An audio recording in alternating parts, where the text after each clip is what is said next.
Welcome back to the Sideline Live podcast. You can follow us over on Twitter and Instagram at the Sideline Live. We'd love to hear from you. On episode 107, I am delighted to be joined by Donegal ladies football captain and the 2022 Players Player of the Year, Niamh McLaughlin. This episode was recorded back in September and we discuss her career, tearing her ACL 3 times, the soccer setup in the UK, Donegal and so much more.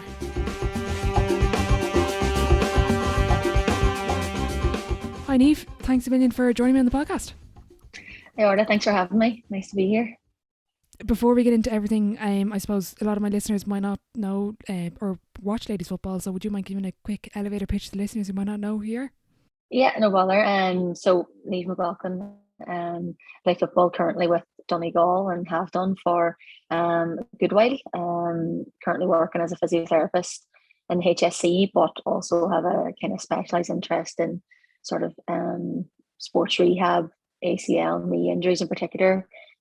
Probably stems from my own sort of experience of injury. Studied in Newcastle in England, so would have played a bit of soccer over there in my time and played a wee bit of soccer underage, but sticking at the football for now anyway for a good while, I'd say. Very good. Who was your sporting influence growing up? Was there anyone in particular that put the ball in your hand? We wouldn't have been a particularly, not that we wouldn't have been a non-sporty family, but I just always, just from as long as I can remember, that's all I would have done was play football, and always had an interest. Probably soccer first was my first kind of love, just in terms of growing up when I was younger, playing out in the street with most of the boys and that sort of stuff. Then I joined the local soccer team, and then probably started playing football then about maybe when I was 10 or 11 maybe, and again that was all with the boys teams, kind of underage, until we got into the girls then at maybe under 12, under 14. So I'd say probably one of the biggest influences is probably in terms of soccer anyway, was probably a lady called Margaret Mahal, who's down at a local club with me. I actually went to school in Derry, but she was in charge of sort of running the school's FAI team. So I couldn't actually play on the team, but she invited me down to the trials. So I got the opportunity to play there, and I knew she sort of explained that I could never play. I couldn't get picked for the team, but I actually ended up getting picked to go for actual trials then at the time. So I think she knew what she was doing. So I'm very grateful for that. And it's probably not until when I grew up that I sort of realised sort of the impact that she had. So no, I'm very grateful for her. And then in terms of football, I suppose my mum and dad just would have always, like every mum and dad, carted you around the country or the county and take you here and there, wherever you wanted to go, they were there to take me. So my family's probably a big one too. When you mentioned playing for the boys, that's something we see with a lot of top players, and sometimes it was down to maybe when they were younger, just the participation level wasn't there for girls, so they had to join the boys team, and then later on a girls team formed. Is that something, playing with the boys, is that something that you'd advocate for girls to do, even though now we are seeing the participation levels? Or what do you think about staying kind of, some clubs like to keep it separate the whole time, but what do you think about the crossover of girls playing with boys? No, I definitely think it had a massive impact on me. I think it's definitely, like you said, it's sort of different now where, obviously when you get to competitive level or a wee bit older, it's not mixed. But I think definitely for younger age groups, there's definitely there's a time and a place for it. I know not all the girls would have played in the boys team. It might have been the girls that were, maybe had a bit more skill, or, were maybe at that time a bit better developed in terms of football and ability. But it definitely made me a better player. So I think it is something in the younger age groups for sure. And obviously then when boys and girls start to get older, just obviously boys have a lot more advantage in terms of strength and power and things. So it probably becomes a bit, it's not as practical then.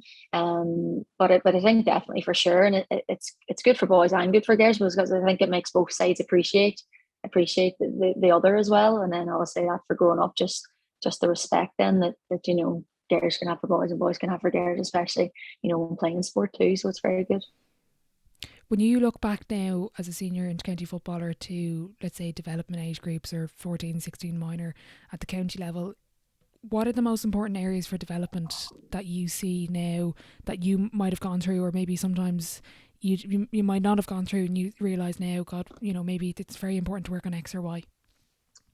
Yeah, I think looking back to my my underage kind of experience at county level. Do you know that the biggest thing that stands out to me was most of the stuff that we did at training was high catch, kicking, left foot, right foot, soloing, left foot, right foot. You know, all your basic skills, but trying to get the basic skills nailed on. And I think now as well as things have developed, and obviously the games develop tactically, and you know, I think sometimes those things can get lost. And sometimes you still get players and girls and boys who maybe the basic skills aren't as nailed on. And maybe that's just lack of practice at training. Maybe it's taking those things for granted. But I don't think for those basic skills you can never practice enough. And they're the ones that end up getting you over the line. And they're the ones that, you know, when it comes down to a game and you're under pressure, it's a catch that maybe you could have made, or you know, you obviously everyone makes mistakes, but I think at the end of the day, when you watch matches, even at the highest level, it's the basic skills and the ball handling and the ability to do that under pressure is what makes the biggest difference. And I think for that largely in underage, I don't think that needs to change at all. And it still should be like a core element of all training foundations from the whole age right up into senior as well. Do you see underage teams at any level kind of making mistakes then, where, you know, you mentioned kind of moving too quickly toward tactics, or even from the physio side of things, athletic development? Is there anything that you're currently hearing of or seeing teams not doing? I think for me, the thing that I have sort of probably noticed, and whether I'm right or wrong, but I think definitely in maybe, you know, at club level or even at county level, you know, participation is obviously massive, and it's really important, especially for girls, to keep girls involved in sport. And I think sometimes that can kind of, you know, disappointment and failure can be seen as like a bad thing, and people are almost afraid to fail or be disappointed. You know, but that is part of sport. That's part of life, you know. And I suppose disappointment is obviously, it's not a nice feeling to have, but it's also how you learn as well. And I think the encouragement to know that failing or, you know, being disappointed or not winning the match, you know, that's not the end of the world.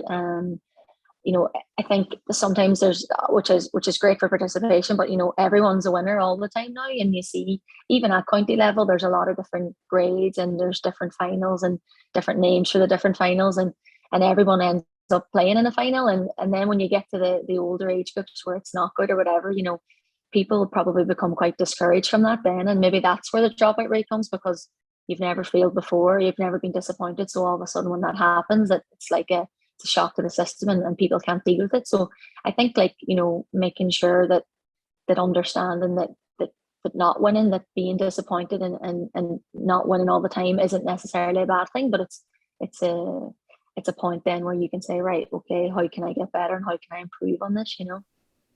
That's a really good point. And I love the way you spoke about maybe they get to like a later stage in their career because they've never, in air quotes, kind of failed and not being picked. When it doesn't happen then at a later age, they get discouraged and drop away, because you always make the argument of, sometimes when you look at the top players, they, like, let's say Brian Fenton, for example, never played underage, played a bit at under 21 for Dublin, and is now 1-2 player of the year. So it's like you can see the kind of the different rates that drop out at different age groups, but the argument is there of maybe failing early, with the failing with air quotes, is nearly a good thing for players. Because if I was a manager and I picked you, I think you're great, but the next manager might not want to pick you, Niamh. And it's kind of that different argument with players. It's like, how do you keep them participating, but how do you balance the failure part, and failure in air quotes? Yeah, no, 100%. I think it's a really important, it's a really important thing to have, because, you know, especially if you think of girls in and around that age group, minor, and then it's kind of minor to senior. There's obviously, you know, maybe within counties there's 20 and 21 competitions, and you know there used to be an under 21 sort of all Ireland sort of series for those girls. But you know, it's very, very unlikely that, you know, girls the woodwork at 22, 23 or 2, maybe once a year if you're lucky. But largely the girls come through, the girls that you know and you've heard of. But you know, when girls sort of don't reach that potential, or don't maybe get picked for a team or a squad that maybe they think or they have been told that they should be picked for, they can just sometimes, just say, oh, that's me. And that's where you lose girls. And I actually spoke to someone there from a different county. It was like County Limerick the girl was from. And she was of the same thing. We were sort of chatting about our club and our counties and, just the general state of it in Ireland and women's football. And she was sort of saying, yeah, it's the same thing. Girls can't cope when some girls can't whenever they fail or they're disappointed. And it's really difficult to keep those girls on board. But I suppose that's where you have to try and create that environment from the start that this is what we're about and this is our values. And, you just have to keep going with it because, as I said, things like your basic skills and like you said, Brian Fenton, it comes back around, and if you want it enough, like you'll get there eventually, hopefully. Yeah, good point. Why didn't you quit then growing up? What kept you involved in sport? Like pure enjoyment, I think, as well. I was probably always very fortunate that I was able to play sport at two different sports at a high level. And it probably just so happened that the teams in the age group that I was surrounded by, very good players as well. So we were always quite successful. And of course, it's easy to keep coming back when you're winning and you're enjoying yourself. But I think as well, like, the friendships you make as well and the crack that you have, before training and after training and even during training, that's important too. As long as you keep the head down and get the work done, then, that there's room for that for sure. And I think that's a big thing. And I suppose having good coaches and good people around me to be able to support me and, making sure that whatever I wanted to do as a child growing up or as a teenager was made as easy as possible for me. So, again, family and friends and like I said, being successful is also quite a nice thing. And I probably contradict myself now when you talk about failure. Like I've had plenty of those too and plenty of setbacks, but I think just that willingness to kind of, keep coming back and, you're in a safe place and you're going to enjoy yourself when you are there, whether you win or lose, that team bond and the friendships that you have. Mm-hmm. Was there any point in your career, I know you moved to the UK for college, but kind of underage growing up, that pressure was put on you to pick? And I'm conscious that there's a lot of younger listeners that might be in that position where they've been put under pressure by X or Y to choose at a certain age. And kind of, do you have any advice if you ever went through it or kind of how to manage that? Yeah, I think like when I was younger, especially probably when I look back to my busiest time, was probably when I was maybe 15, 16. And I was playing with the Irish under-17 soccer, but I was also playing with Donegal at under-16 and minor level. And again, the Donegal teams, we were very successful in those years, and we got to Ulster finals and all, excuse me, All Ireland finals. And I would have one of my vivid memories of that age group is myself and two other girls, Ciara Grant and Tiny Kennedy. We'd have played an Ulster final in Monaghan and hopped on a bus straight to Dublin to go to a training camp or whatever it might be. But at that time, there wasn't as much soccer in Donegal. So our first sport was football. And, that didn't hold us back. We went down to Dublin and, we were probably three of the fittest and could run for the longest and do all those things. I think as I got older then, when you're trying to be the best at your sport, it's really difficult to give yourself to both of those. Now I know there's people out there that do it. I suppose with me wanting to be a physio and getting my degree and stuff, that maybe added extra pressure. It just so happened that when I went to England there wasn't football there, so soccer was the go-to. And again, it fell quite nicely for me that I was able to play at a very high standard there, and again had good coaches, and again fortunately was part of a good team. So it's definitely a difficult one. I think it's a wee bit less common now. There's always the kind of anomaly there where there's one person who can do the both, or they can kind of split themselves between the two. But I think largely as you get a wee bit older, it's probably more likely that you have to kind of pick one or two depending on what level you want to get to. When you've got that age group, that I think it's more the 15, 16, maybe 17 age group where girls or boys are just playing on multiple teams and end up having 2 sessions, maybe 3 a day, and you're like, when you look at their kind of like training plan and you're just like, how do you try balance all of that? And I know communication is obviously the one that sometimes breaks down because coaches don't want to listen to Niamh playing soccer or Niamh playing basketball or Niamh playing hockey. Yeah. How do you manage that as a player? And because 3 sessions or 2 sessions a day, multiple times a week, might work when you're 16, 17, but you might not be playing sport when you're 24, which is what I Yeah. learned from speaking to Luke Keeney a while ago. Yeah. Yeah, I think for sure, look, when you're younger and you're probably below that sort of 15, 16 age group before you start, you go through your changes and all those sorts of things. But, you know, playing as many sports as possible, obviously, when you're younger is brilliant, and it just completely diversifies your skills and your communication and, you know, all those sort of skill sets that you have. But as you get that wee bit older, when training becomes more intense, when coaches and the team that you're involved in are demanding higher levels off you, and rightly so, um, you know, you have university level, you have all these different things coming on. I think probably there was a period, especially when Luke was kind of going through that time, there probably wasn't enough research and information about it. But there probably is a wee bit of common sense between all those teams that was missing as well. I think now it's definitely it's much more talked about topic, and people are definitely much more aware of it. I think, to be fair, coaches, even if they don't come from a scientific background, coaches now these days are willing to listen to the medical staff. There's a lot more of a holistic approach between players and that communication between all the stakeholders that are there. But again, the players at the center of it, so their voice and their opinion has to come first. And again, look, you're always going to get the one or two where it's really difficult, or a coach or someone who's a bit more difficult to talk to that way. I suppose you just have to listen to your body at that stage and go with that, and try and get advice from the right people, and not having too many people sort of talking in your ear as well. I suppose, which people do you respect most, which sport or which teams are you kind of most focus on, and how do you feel? Because at the end of the day, it's up to the player in the middle of it.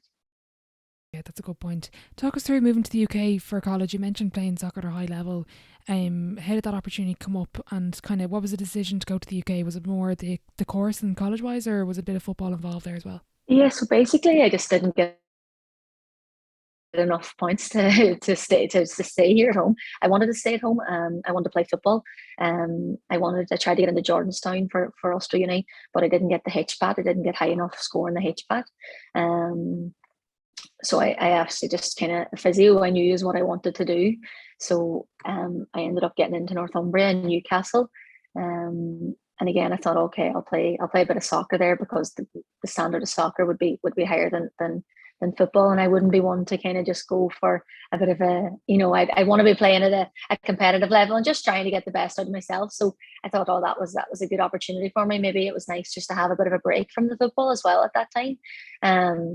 Because I enjoyed both sports. And it just so happened that the coach at the university team was also the coach at Sunderland. So went and played. I played with Newcastle first, and then I went and played with Sunderland, and that was good. We were playing it was the development team at the time when I first went, and then there was the Super League team, who were obviously the team above the first team. And then as the year went on, as my time in college went on, I did the pre-season with the first team, and then was going to get a contract to play, and then I ended up actually hurting my knee. Played half the season before, kind of I was still part of the development team, but played and was on the squad for the first team. So we would have been playing like Chelsea, Man City. I got a few minutes now, not too many, but Wow. And then that summer, then I ended up going away to the university games in Taipei with the Irish soccer team, and tore my cruciate there. So that kind of put a cut to that. So rehabbed with the team, etc. And then by that stage, came back. So I had 5 or 6 years there in Newcastle, playing with both Newcastle and Sunderland. So it was a very, very good experience, and good experience at that high level as well, especially from going from intercounty over to that different, because soccer's a bit more technical as well. So I really enjoyed my time there. I was going to ask you about that actually, and that going into like a professional, probably, I don't know how professional it was maybe then. You can probably give us a bit of an insight into maybe comparing intercounty into what you saw during your time in the UK at that pro level, basically. Yeah. So we would have trained out of the Academy of Light, which is the Sunderland men's obviously set up, and obviously the facilities there were brilliant. At the time when I first joined, it wasn't as sort of probably similar enough to here. The girls were getting what the boys didn't need, in terms of time slots, etc. Um, we had access to the gym, but again, before training, it wasn't like a full time thing, and none of the girls were full time at that stage. But the coach, Mel Ray, again, probably one of the best soccer coaches that I've had, in terms of technical wise, and just her ability to coach and take you through things, and made things the simplest of the simplest level. And I even still remember things now, but she would have coached the girls, the 21s and the under 23s, I think, as well. So she was very, very high standard. So from a coaching point of view, it was definitely up there. And again, the girls were doing the best they could to make it as professional as possible, and demanding those high standards of people. And I'll always remember the first time I went from development into the first team, and Beth Mead, who plays for England now, was playing, and there's a few other girls who are still in the Super League, like Lucy Staniforth and those girls. But I remember going to the training, and we were doing a passing drill, and they just absolutely rifled the ball in at your feet. And if you couldn't control it, that was your problem. So just even your first touch, just the difference coming from Ireland, from home playing soccer, just that was one of the biggest things, was like how hard that they actually pass the ball. And it makes sense, because the faster the ball can get there, the better. But I always remember that. I remember thinking, oh my God, leaving my first judge, I nearly had bruises on my feet, because they used to just rifle the ball. But it made me a better player then, because you get used to it eventually, and just the speed of it, and even playing in, like, the small squares and the small sided games, like the 4v4, like you'd feel like you were running in circles. I probably was running in circles after them, and it just felt like they had so much time in the ball. And when I got it, I was just fouled up. But and that was definitely a very good experience. And again, it was challenging, but something that I really, really enjoyed. That's interesting to hear. Is when you mentioned they're demanding professional standards, when at the time maybe as you said, it was kind of what the boys needed, and then the girls were kind of given what they didn't want or need. What is that for those that, like for myself, I've never been in a pro setup. What does it mean when players are demanding professional standards? Can you give us a bit of an insight into that?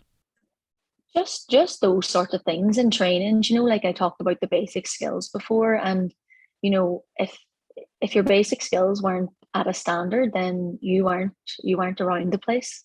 um you know there'd be a lot of sort of encouragement, maybe even constructive criticisms, maybe even not so much constructive but criticism. But it's something that you kind of have to have a bit of a thick skin for. And it was nothing that was ever personal, nothing that I would ever have went away feeling crap about myself or anything. But you're just thinking, God, like, these are the standard bearers, these are what I need to get to. Just the really simple things that they would have got done. Like every drill was done, as I was talking about, we have a bit of crack in the training and starting the change room before you go out. But when you get out there, like, that's you switched on, and every drill was done to the best of your ability. You're doing runs, or you're doing fitness, it's done. There's nothing left in the tank. And look, it's the same at intercounty level now. It's all those same standards that I'm sure all the county teams demand of each other. That when you're there and you're present, and you're giving it everything you have. And if you can give everything, and you can give as much hard work as you can, then everything else kind of falls into place. But especially with the soccer, which football skills and that would have come more naturally to me. I found it easier to fall back into football than, as I said, get your touch right in the soccer pitch. And it's a bit more technical as well, so there's a bit more to sort of think about at times. So again, it's just all the simple things done really, really consistently well, and then trying to get everything else up as best you can, whether that's time spent practicing yourself, whether it was your passing, your range of passion, your shooting, your finishing. Sort of similar enough to the forwards, playing football, or the shooters, the free takers, basketball players, whoever it might be. Putting the work in outside of the training ground as well.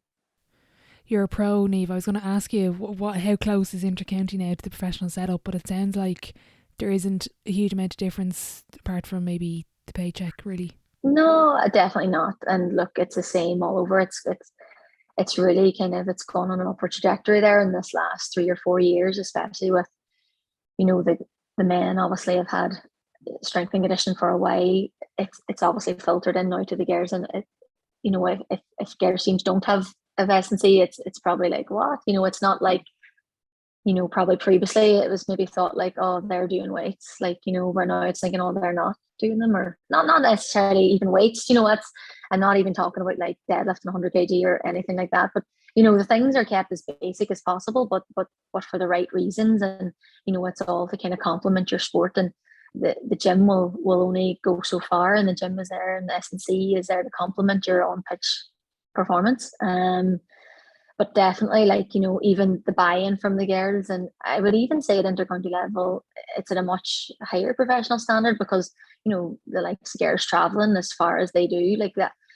In England, if I would talk to my friends now, they'd be thinking, what, you're mental traveling that far for training, and doing this and doing that, and maybe not getting all your money back from expenses, etc. But look, it's just something girls do, because it's girls want to do it, and it's, like you said, you're just trying to be as best you can. So it's definitely up there. Like you said there, it's kind of instead of saying, oh, they're doing weights, it's like they're not doing weights. It's like that. It's now kind of I don't know what the word I'm looking for, but non-negotiable is too strong. But it's like you're expected, like when you're going into an intercounty setup, I expect, coach, the manager, obviously, coach, selectors, then it's S&C, nutrition, maybe a sports psychologist. I think that's now coming into it more. It's like those professional demands are now coming in. When you mention expenses, that's something that could be a podcast in itself, but why do you, and you mentioned to your friends when they're like, God, you're mad to be doing this when you're not getting paid. Why do you play intercounty football, Niamh? Why do you do it and kind of put yourself under, maybe even Anna Galvin spoke about the financial pressure she puts herself under, but why do you play intercounty football, and why do you love it so much? I think, again, it's just going back to, it's something that, it's part of us, it's part of the Irish culture, it's part of, it's your community, it's who you play for, it's your county, it's where you're from. And that's the thing I found different between soccer and football is, soccer teams, you can kind of come and go. Yeah, obviously, you can change club if you want, but it's unlikely that happens. And usually it's for a good reason. But I think that sense of belonging, and knowing that you're coming with people from your own area, you're wanting to do well for where you're from, your community, your county, and you're trying to challenge yourself and be as best you can, because for a long time there wasn't any sort of professional setup in Ireland, especially for females, and it's something that girls are still sort of fighting towards, and it's definitely getting better. But I think the time and effort and commitment that goes now into an intercounty team, and the time and effort and commitment that we can see that management, and maybe even there's guys in now who are ex intercounty male and ex clubs and whatever, but they're wanting to come because there's a draw to that ladies side of things now. And as I said, that the standard is pretty good, and there's a lot of brilliant, skillful players. So they're the players that you want to look to, and they're the players that you want to be playing against, in and out each week, even if they are a better team. But that's what you want to do. You want to be pinning yourself against those people, and I think it's a draw, and I think it's a compliment to us that there is people wanting to get involved and sponsor and manage and coach, and there's people offering their services, and whereas a few years ago it might have been very difficult to get a physio or performance analysis to commit to a year long in a women's team. Like, it's definitely not as easy probably as it is for men, as an attractive, because maybe the money side of things, but it's definitely not as hard as it used to be. And I think that's a kind of testament to the players, and kind of the development of things over the last wee while. When you look to across all the players you're playing with or have played with in the past, or kind of the UK, when you think about the great players that you've played against, is there any particular pattern you see amongst that just elite group, those 1% that you see about players? I'm always trying to discover kind of what's that sort of X factor that separates the great players from the rest. Is there anything you can kind of put your finger on? Yeah, I think it's those players that no matter how the game or how training is going, they just keep going. They just keep running. They just keep going for the next ball. They just keep taking a shot in the right positions. They work well for their team, and they just empty it on the tank. Our current coach at the minute, Maxie, would always talk about Carl Lacey coming off the pitch against Kildare, and I think it was 2011, and he couldn't even speak. He said like he had just given everything and he got player of the match and he couldn't even do the interview. He had to go straight to the change room because he was just on his knees and couldn't even speak because he had just ran himself into the ground. And I think, I think those great players, even if things aren't going their way, they find a way to win. They find a way to get on the ball. And like when I say win, I don't even mean like win the match because sometimes that's not possible. But they win their battles, they win the ball, they get the next one. So I think those players are the players that bring everyone else, along with them. When you see someone doing that on the pitch for your team, or even if you see someone in the opposition team, they just keep going and going. Like if you're on the opposition, it's like, oh God, there she goes again. But if they're on your team, you're thinking, oh, there she goes again, So it's just those players that they just find a way to keep going as long as they can, and they bring everyone else along with them. Okay, great answer. You mentioned bringing men's players in. Mark McHugh was involved with you at this. Was it this year or last year? Yeah, just gone there this year. What sort of impact and knowledge did he bring to the team without giving away all of his secrets? Yeah, look, Mark's obviously Mark was one of the best players in Donegal and probably still is at club level. He's even just having someone like that who's achieved what he has. Those guys who won that All Ireland in 2012 are up on a pedestal, and because you could see them. And I talk about Carl Lacey, but every single one of those players were on their knees at the end of every match because that's the way that they played. And look, Mark is obviously a really intelligent player, and I would have got great benefit from speaking to him and just getting wee insights and asking questions of him and what did he think about this and what did he think about that. And he had a wee bit of a sweeper role, so he would have kind of gone from that transitional play. And I suppose myself, that's what maybe the position that I kind of am in, kind of that link between defence and attack or whatever. But so I definitely would have got a lot of good insights from him, and again, very open to helping and wanting to help. And sometimes when you've never met these people before, you're not really sure what they're going to be like, especially because they are who they are. But just very much down to earth and a very good guy to have around the place as well. I was reading online before we hit record. Did you do your cruciate 3 times? Yeah, I did. I did my. Was it the same one or was it different ones? I did my right one probably around that time I was chatting there, but it was that very busy time, 15, 16. I did my right one around then. We had played a minor All Ireland final. We were beat by Galway on the Sunday. Then I had a soccer match for my local team on the Thursday. And then in that weekend, I was supposed to go, we were actually going over to London to Arsenal to play with the Irish under-17s because we were going to the European finals that summer. So this was like a pre-trip, and I did it on the Thursday. So I was 16 at the time, and I remember ringing the physio, being like, "Oh, this has happened." Like, hadn't a clue what a cruciate was or anything. I was explaining to her. She was like, "Did you hear pop?" I was like, "Yeah, I heard pop. It's a bit swollen." She was like, "Okay, yeah." She was like, "Right, we're going to need to get a scan." And I was like, "Okay, what does that mean? How long am I out for?" Obviously, the first question that anyone asks when they're injured, how long am I out for? And I just remember her saying to me on the phone, "Yeah, we'll not talk about that right now." And I was just like, oh my God. So that obviously, look, I was very lucky at the time. Our doctor with the Irish team got me in at Santry with Ray Moran. So I got the surgery in October that year. Got back playing, did my rehab, did everything I was told to do. And then the following year, maybe in November, I was playing soccer again and I got a bad tackle from behind and sort of the same thing here. It didn't feel the same as the first time, but I ended up having to get surgery on that again. So got back from that, did my rehab. Didn't actually start playing until I went back until I started university. So it was just before I was going to university. So I started playing soccer again, had no bother at all. And then it was actually then at the university games in 2017 that I did my left one again, a bit of a tackle. So all playing soccer. So I'm retired now. That's why you're playing GAA. Yeah.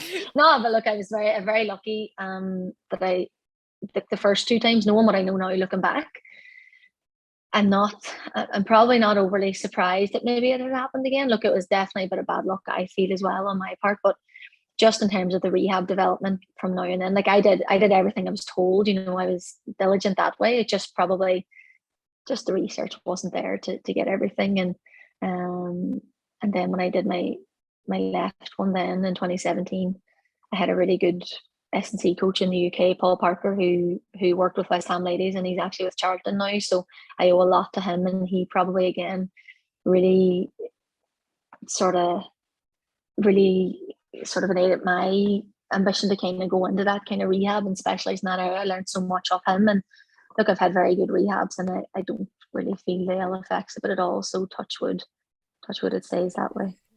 Yeah. So you were 16, 18 and about 21, 22. Yeah. So I was 16 and 17, and then I think it was actually my birthday. So it was my 23rd birthday. I think it happened then. I was in with Mr. Moore, and he was just like, "Oh, you'll not forget this birthday," I was like, "No, I won't forget this one." Thanks, Ray. Oh God. And when you mentioned looking back to kind of that 16 age group, I think the 17 one is probably a bit of hard luck as well. Like a bad tackle that's an awful way to go out with an injury. But when you look to that 16 age, was that down to your body kind of not being able to handle the load it was going through, or was it just again a bit of bad luck? Yeah, like at the time, I don't remember feeling, tired or fatigued, and like I had my exams around the same time as well.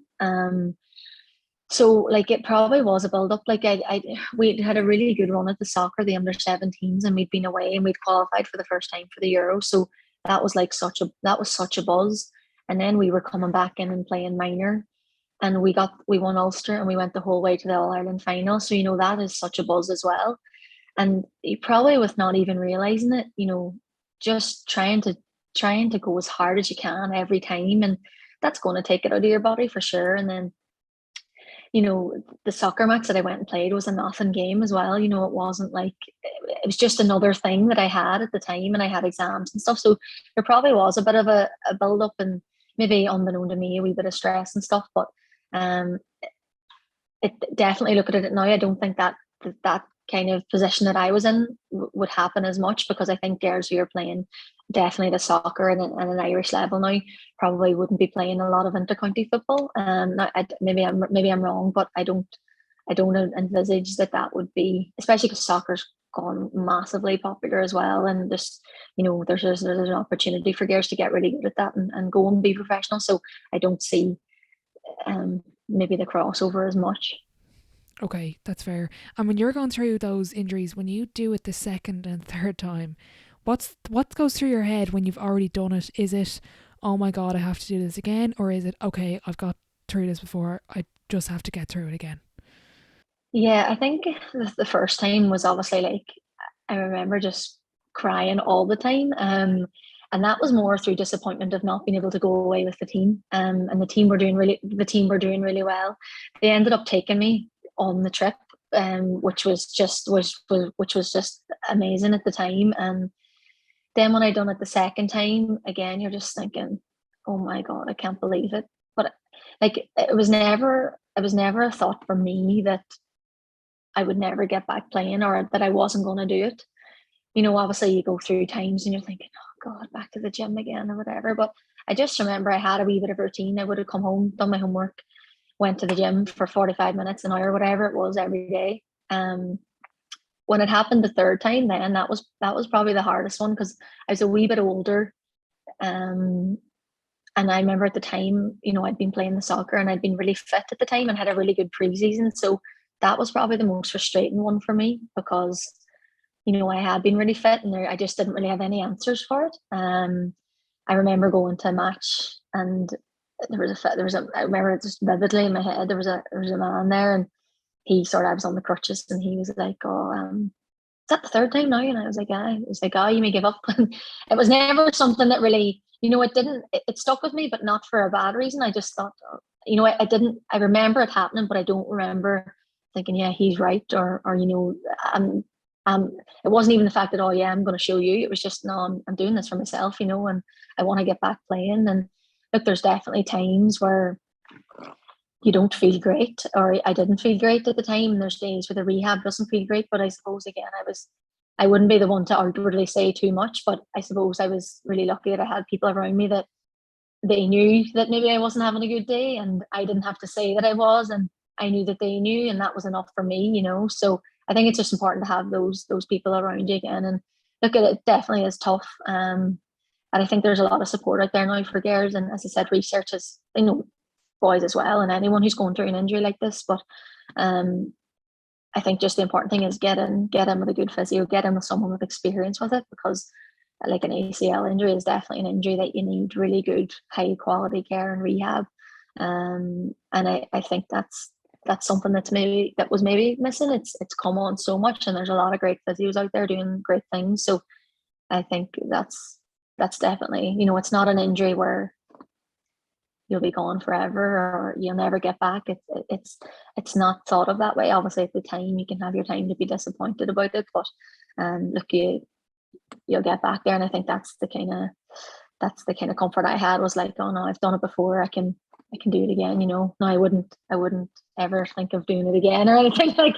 But I just suppose, look, it's just one of those things. You know, you'll get back. You know, so. Yeah, no, exactly. And when you look now from a professional standpoint, like I love looking at the videos now with, I don't know the player that's going to the ACL injury, but I just find it so interesting that you give the insight. It's cool. But when you look at from a professional standpoint, or even just when you hear of other athletes coming back from a big injury, whether it's an ACL or maybe something big like an Achilles or something kind of major like that, what's the biggest mistake you see people make in terms of that recovery? I think probably maybe at the start of the injury is just maybe going too fast, not getting your basics settled. So get the knee as happy as you can. You know, what I mean by that is get the pain and swelling all under control. You know, get a bit of muscle activation going in the quads, hamstrings, whatever it is, get your walking properly, get all the basics nailed on. And if you can get whatever injury it is, whether it is Achilles or knee or hip, whatever it is, if you can get it to a level where you're fairly comfortable over the, you know, as quick as you can from the time of injury, whether that's 3 or 4 weeks, whatever it is, the sooner you can get that to a certain level, the easier everything else follows. You know, sometimes maybe people jump the gun a bit and think, oh, I'm doing really well, and they maybe overdo it, whereas you don't want to have a lingering pain or ache. Look, pain is part of rehab, of course, but you know, you don't want to be irritating anything early days. And if you can get all that stuff settled quickly, everything else I've always found follows along a lot easier, and it's much easier to progress rather than, okay, 2 steps forward, 1 step back. And I think just having a logical, structured stages, and okay, this is what we're working at now to get on to the next stage. Okay, you need to tick these boxes, and you don't go from stage to stage until you have those ticked. Sometimes there might be a wee bit of crossover, but I think just being really diligent and listening to your physio or your rehab specialist, whoever it might be, and giving yourself a break as well is also good. Just having a wee bit of a mental break, and knowing that it's okay to be a bit frustrated when something doesn't go wrong. Like the person on my video is actually my sister, so she hurt hers during the year. So you know, we had a session there last weekend, and she was getting a bit annoyed, and I was like, it's fine, it's not going to be perfect. And I was like, go outside and get a bit of fresh air and come back in. So she's like, right, okay. You know, we had a bit of a laugh about it. So I think those things are important too. That's gas. I wouldn't be able to do rehab with my sister if she was my physio. We wouldn't last in the gym together. How do you find that part? No, look, Don, it's great. Someone was like, oh yeah, does she do her exercises because she's afraid of being her? I was like, no, she does her exercises because she wants to. And she's like, yeah, I do them because I want to do them. You know, so no, she's great. And look, she's in the county setup too. So we had a really great S&C. You know, we've had Paul Fisher's been great with us this year, and so she's quite familiar with a lot of the things that we're doing, and I think that always helps as well. You know, the importance of kind of having a bit of strength and conditioning or gym, just God forbid anything like that would ever happen. So, you know, it's not that we're starting from scratch, it's just sort of relearning again, you know, so those things all help. But no, she's good, she's motivated, and she wants to get back. And like she says, so she's seen me before as well, but so it's definitely doable. That's good. How do you find then with the 3 ACLs that you've gone through? How's that shaped you into the player and the physio you are today? Yeah, it's I would like to think that, you know, when people see me play, that it's not it's not known, and it wouldn't affect me. There used to be a time when people asked me about my ACLs, and I'd be almost embarrassed to say, oh yeah, I done it 3 times, but I'm, you know, I obviously wish it, not that I wish it didn't happen, but I'm not embarrassed about it. I'm happy to say, yeah, no, look, this is happened to me, but I'm still able to get back to that level that I was before. And look, again, fortunately, I've had really good people around me, and I never felt like I wasn't able to get back to the player I was, and I'm still trying to improve, and I'm still trying to get better. So yeah, look, I think it's something that happened to me, but it's something that I don't dwell on at the minute because I don't have an issue about it. And look, once I was ready to get back playing, that's me ready. And look, I still look after myself. I do my gym. I love doing that kind of stuff, and I'd be still diligent with that. And I think that's really important for people as well. Like, don't forget about that stuff if you have had an injury.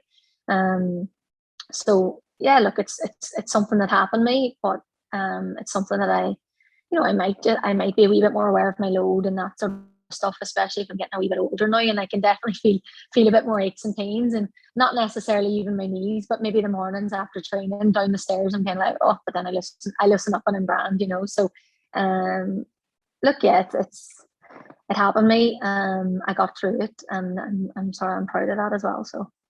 There's also worse things that could happen to people, and I'm aware of that as well. So I'm lucky in that sense that I'm still able to play. So Good point. Good point. Last year, we were named captain Donegal. Describe kind of the honour that goes with that. Obviously, everyone dreams of playing for their county, but to be named captain is clearly a huge honour. But what was that like, kind of hearing the news, and kind of your reaction to it?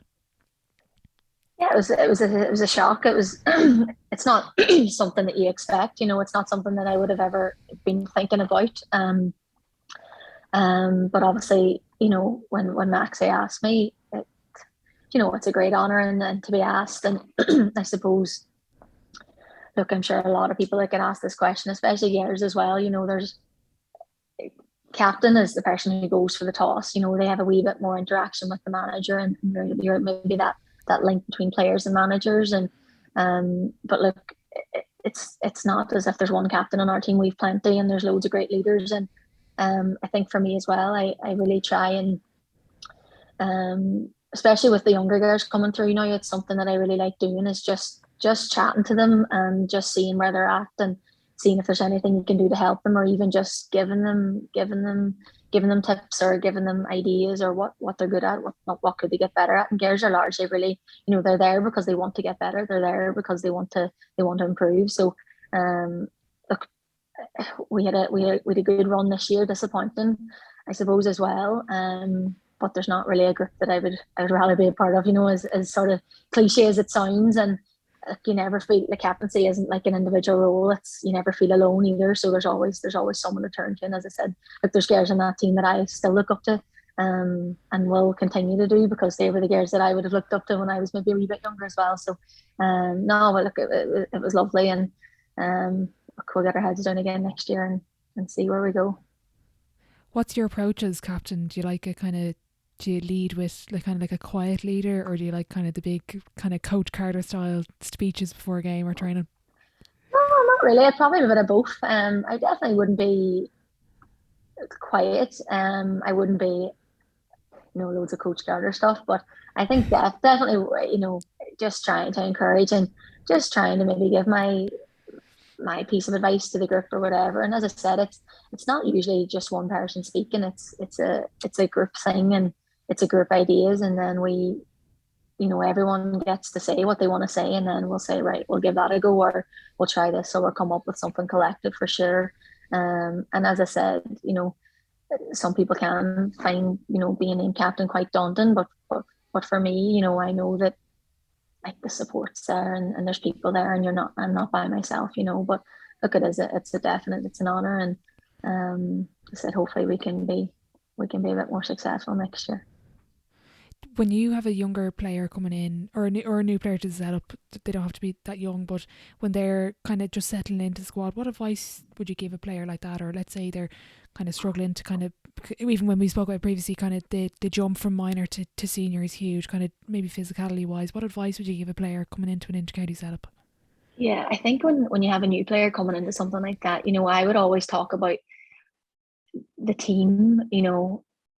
Sometimes they don't feel as if it's their team yet. Maybe at their clubs it's their team, and because they care so much about it, and that's the way I am with in a lot of most of the girls are with Donegal, is like it's our team, and definitely the girls that are a bit more experienced and have been there. And when you come into that setup, sometimes of course, like anything, there's that wee bit of a, what would I say, like not a disconnect, but maybe there's, in their minds it's, oh, okay, it's us and it's them, whereas you're really trying to get that nipped in the bud as soon as you can, and not nipped in the bud in a bad way, but just kind of getting them involved, and making sure that you're asking for their opinion. And I would always say to the girls, like, don't be afraid to do what you do at your club, or do what you do because that's why you're here, and don't be afraid to tell me off, or tell me something, or tell me to go there. Like, everyone's on the one level, and there's girls that are quiet, and they'll never say that.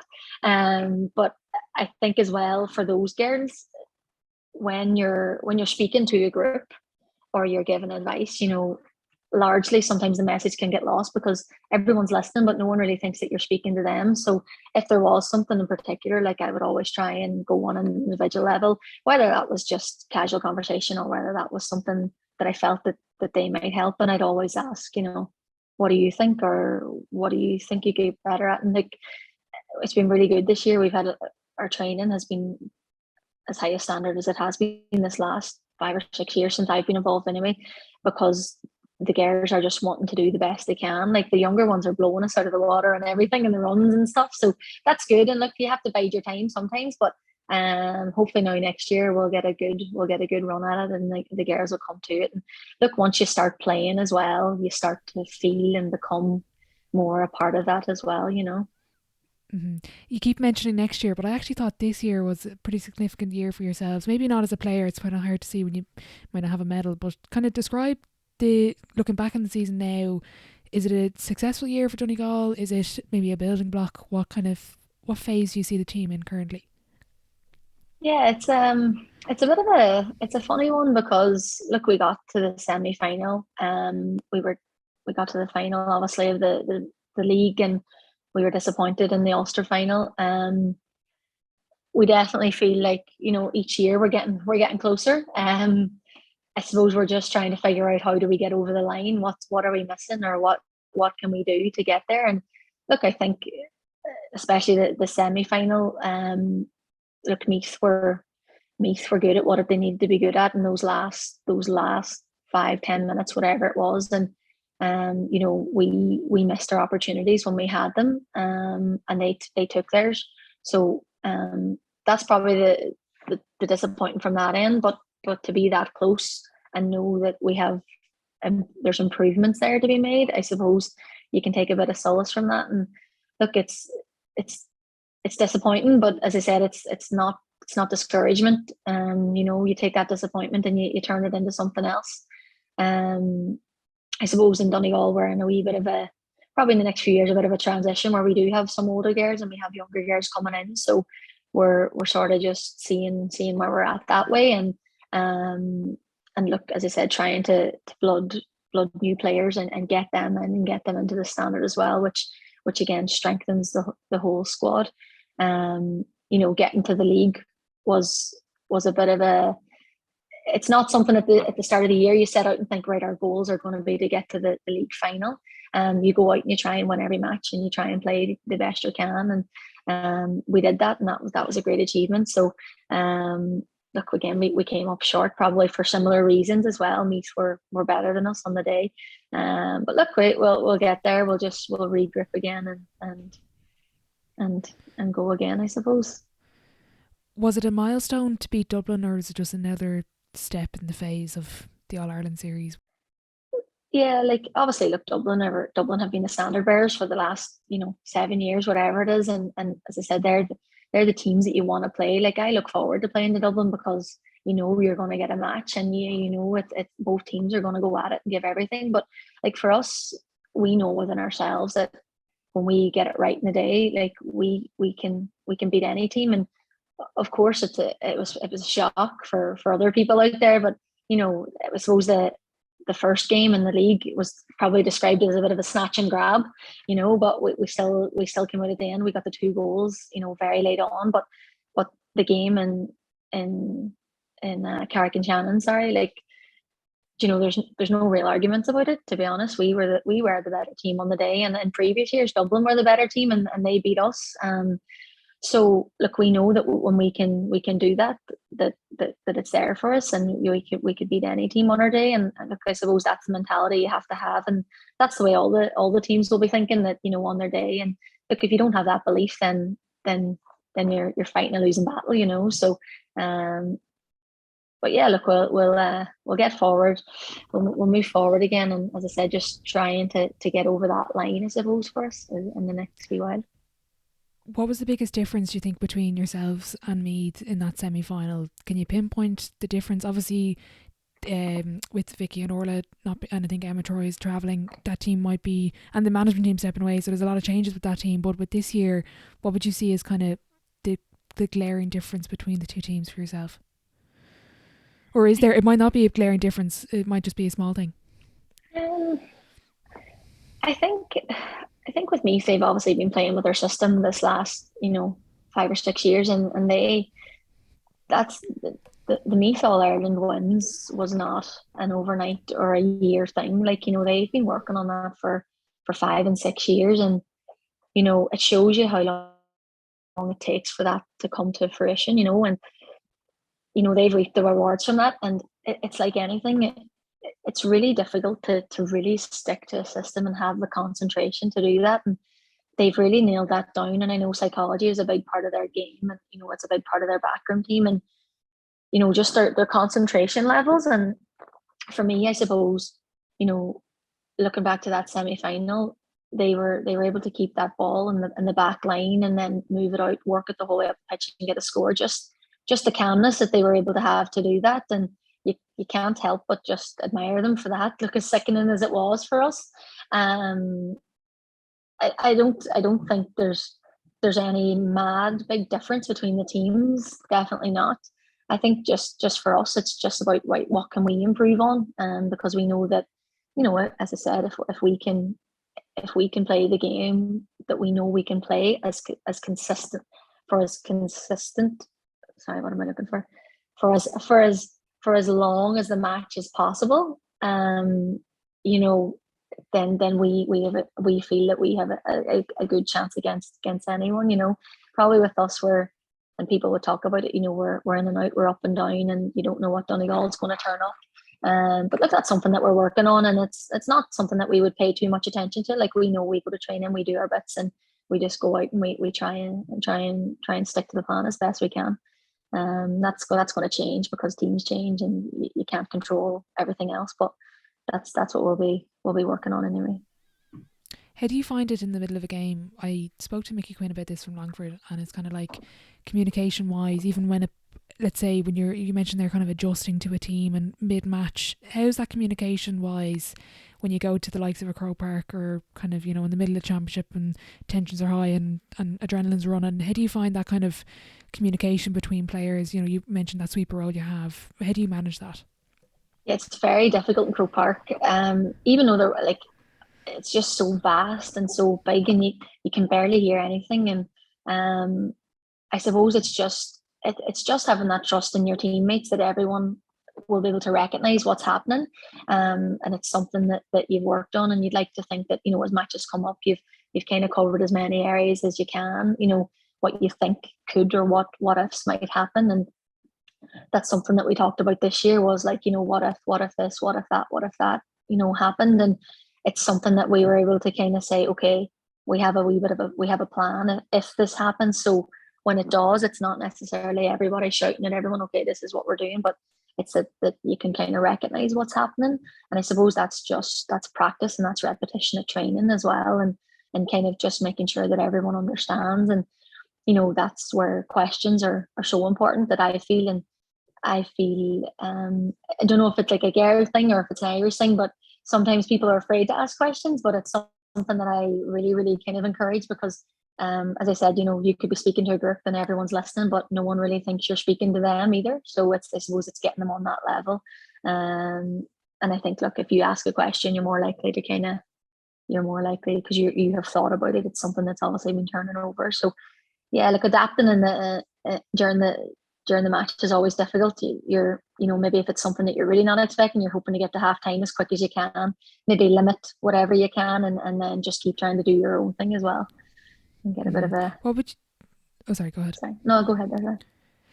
Sorry to interrupt you. I was just going to ask, what do you think is the most underrated skill in the game at the moment? Is there anything that you will see that, whether it's the intercounty senior level or you're watching club games or underage players, what are we not focusing on that we should pay more attention to?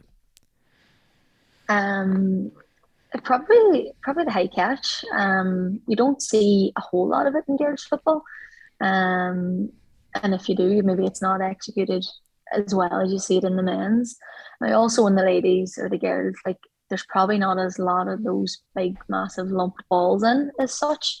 But I think definitely being able to high catch and also soloing at speed under pressure is a big thing, and being able to protect the ball. You have some people who are really good at it, like Vicky's obviously really good at it. Yvonne from here and Geraldine as well are also very good at it. I think that's a big thing coming from maybe an underage into senior setup, is obviously the speed of the game, and the speed of players, and being able to solo and carry the ball at top speed under pressure and retain possession is a massive thing. And it's, again, I think it's something that's maybe not been missed, but maybe something that could be worked on a lot more at underage levels as well. I don't mean like a jog, I mean like top as fast as you can, get up the pitch with the ball. Yeah, that's a good one. And I like the way the high catch. Are you advocating for kind of a midfield mark, is it? See, I wouldn't be the tallest either, but I do like a high catch. But no, I just think it's something that especially in girls and underage, that it should be just practiced a wee bit more, I think. And because I think the difference that it can make in terms of the speed of the game and the speed for your team, if you won't catch them all obviously, but I think if you can catch one and go on a quick turn or whatever it might be, rather than the ball breaking, and then it's kind of like a wee bit of a fight in the ground for it, Totally. We spoke about the physicality and we've mentioned real changes, but this could be an episode on itself. But for you, kind of quickly quickly kind of put together real changes for you physicality wise. Even the sim bin I've heard, which is, I actually think makes a lot of sense, because 10 minutes out of a 60-minute game has a much bigger effect obviously than a 70-minute game. Physicality wise, or any other rules, what do the organisation need to look at for players from your perspective? What would you like to see done?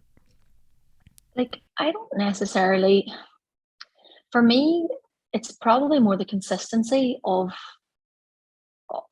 the refereeing for me personally across a standard. Like,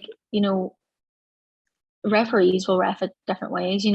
Some referees will allow all contact to go, but it kind of, at least both teams are getting the same treatment. You know exactly what you can and can't do. Some referees don't let anything go, and some are kind of like, yeah, that can go, but this can't, or this is full. So for me, it's just a consistency. Definitely, like it's described as a non-contact sport, but like it's not a non-contact sport. Like that's just silly, in my opinion. Obviously, you don't want it to turn into like sort of like the AFL and those kind of cynical kind of tackles. And I don't necessarily know if it needs to be as physical as the men's game with the kind of the slapping, etc.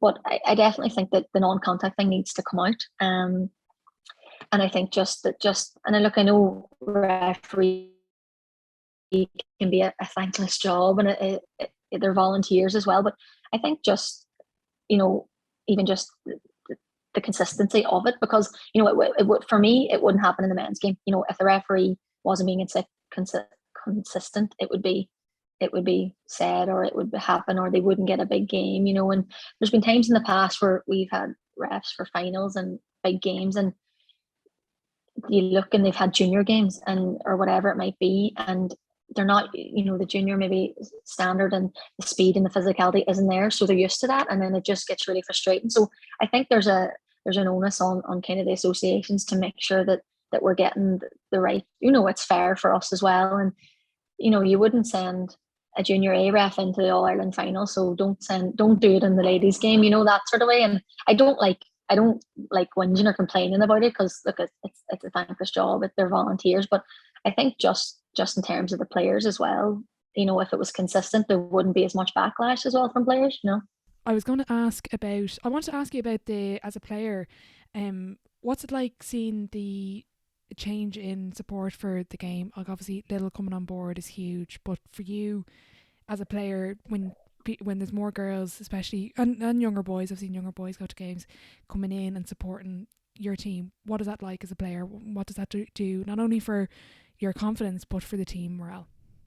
Yeah, I think it's really, it's obviously brilliant now that Little has come on board, and obviously their sponsorship and their marketing has been brilliant. And they're massive supporters, obviously, of the LGFA and the games. I think the more that happens, the more people see, the more people know. And it's kind of funny now, because even in Donegal, I've asked to be could I do a few things, or could I speak somewhere, or could I do a few presentations? And it's stuff that you kind of are a wee bit like, sort of like, oh God, I'm a wee bit embarrassed about that. But it's stuff that obviously, like, in the men's game has been happening all the time, and it becomes second nature, and you sort of feel like a bit of a, I don't want to say a fraud, but you're like, oh really, you want me to do Bit of that? And imposter syndrome sort of yeah, thing. you're kind of like, what? And then look, you see that the young girls, they're just so excited. And like, I went to a presentation in my own club there at the start of the year, and it was boys and girls, and I was doing the presentation, and it was like, I just wasn't expecting it. And obviously, even my own club, and I walked in, and there's this hall full of maybe like 100 or 150 kids, and they're just all screaming, and like, all I could do was just laugh, because I was just like, oh my God, there's so many people. And it's just great, because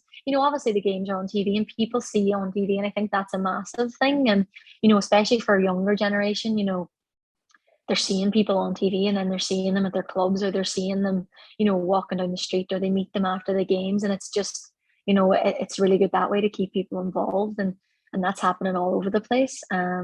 Obviously the TV coverage makes it a bit more accessible for people to watch as well. Obviously we'd like more people to come to games. And I think the league is a wee bit more difficult, because obviously it's, it's the dead of winter and it's not great weather and stuff. You'll always have your families there, but definitely our attendances have improved massively, and people are willing to travel. And even people maybe that I've seen pictures of the crowd in Croke Park in the league final, that people that I know but would never have thought would have been at matches. And it's just really, you're like, usually you're at the matches, that's brilliant. And it's just really nice that way. And as I said, just, I think it's well deserving, because girls play and train, and as I said, the game has developed so much, and there's so much skill and talent on show, that I think is important for people to see. And said, it keeps people involved, and it gives people something to look up to, and something to kind of aspirate towards, or to say that you can't see, can't be, sort of, that whole thing that went on. And I think that's been a big push over the last few years. So yeah, it's really good. We're going to move on to Sideline 7, brought to you by RTP Physiotherapy, founded by chartered physiotherapists Tony Fox and Thomas Divilly. The guys are based in St.Judes GA Club in Templeogue in Dublin. RTP specialise in physiotherapy, return to play, physical health, performance.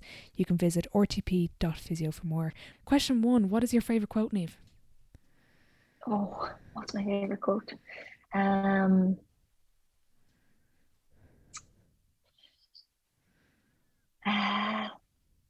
Probably that one I spoke about earlier. Even when things aren't going your way, find a way to win, or find a way to keep going. Brilliant. It's along those lines anyway. Very good. Question 2, what's the best sporting event you've been to? And you can pick one as a fan and one as a player. Ooh, one as a fan.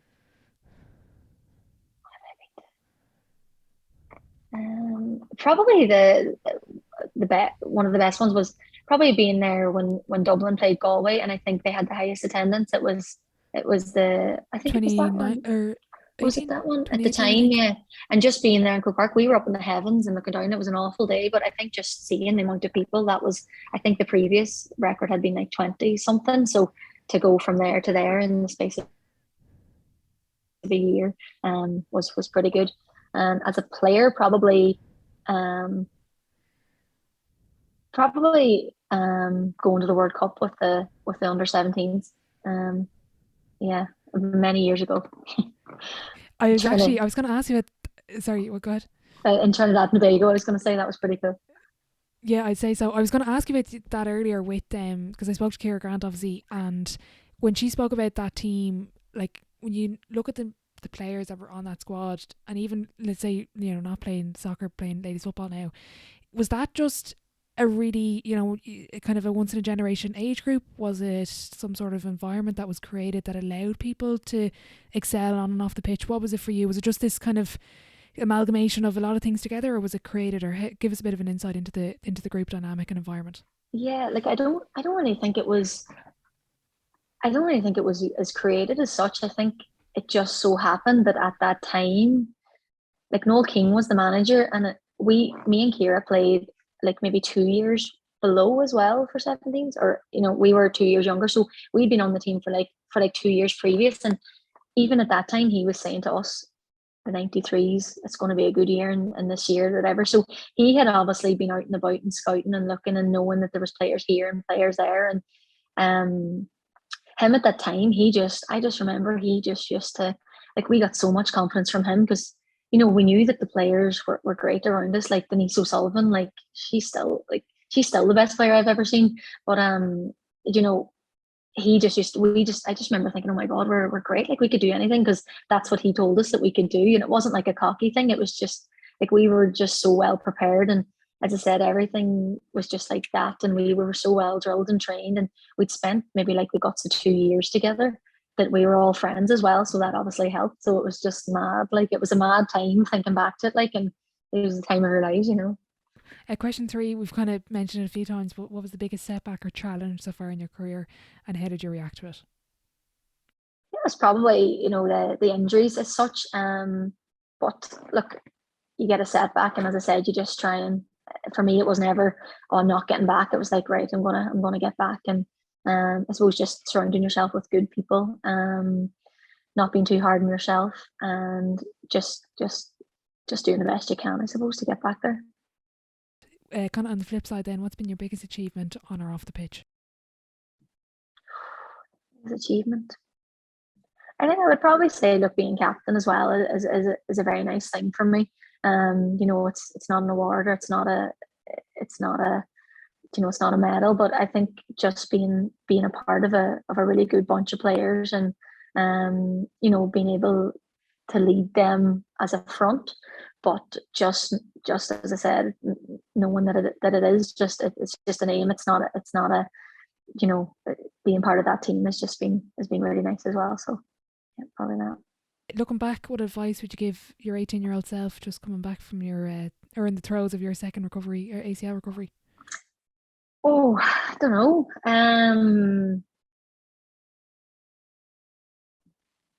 Geez, I don't know. Probably, yeah, just take every opportunity that you can that comes with you. I probably would be one to kind of weigh things up, whereas sometimes I probably just need to just go for it. So maybe that just doing things. No, yeah, I definitely have had a great time and stuff. There's not many regrets or anything like that. So it's grand. Okay, very good. Who would be your dream dinner guest and why? And you can open up the table to a few people if you want. Dream dinner guest. Oh God. Who would be my dream dinner guest? Someone funny anyway. Um Tommy Tiernan, or is that Tommy different kind of Tiernan, comedian? Tommy Tiernan, I've seen him. I'd probably, bring back, maybe go get that team from the under 17s and bring them all around, and just chat about what we were doing and what they're doing now these days, and yeah, no, maybe all those girls from that team from 2010 now. Okay, very good. Final question before I let you go. You've been so generous with your time. If your life was a book, what chapter would this be called? Uh, what would this be called now? Um,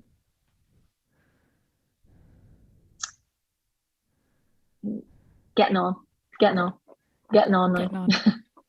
Very good. Niamh, thank you so much for coming on the podcast. I'll be sure to leave all your social media links in the description box below, and best of luck with next year and beyond. Thank you very much, Orla. Thanks for having me.